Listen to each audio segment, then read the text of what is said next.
katrops. Bale, ito na naman yung mga trops. Gagawa po tayo ng homemade patties mga katrops. Bumili po ako ng ground beef. Ito po yung mga ingredients na gagamitin ko mga katrops. Kaya, timplahan na natin mga katrops. Ayan po mga katrops. Una natin lalagay ang garlic powder mga katrops. At sunod po ay ang onions powder mga katrops. Ayan. At ito po, lagyan natin ng paprika mga katrops. Konti lang din. At ang paminta. At 2 itlog mga katrops. Ayan, paghalu-haluan lang po natin yung mga sangkap dyan mga katrops. At ang breadcrumbs mga katrops. Tansyahan lang yung mga katrops.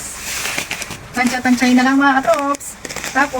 Tapos ayan, pag minix-mix na natin sila mga katrops.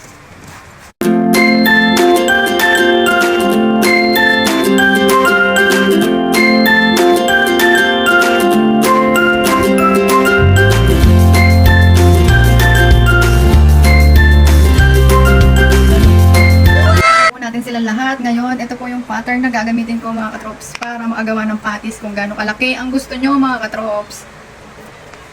Dahil wala akong panukat or mga spoon mga katrops, kaya ganito na lang muna mga katrops.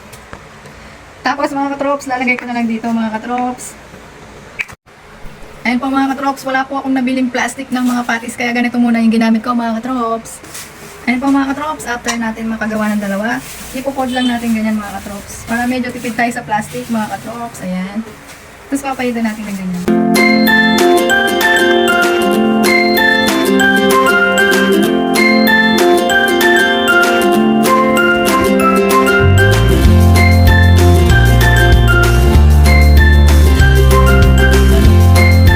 Ayan po mga katrops, ang first batch na nagawa ko mga katrops.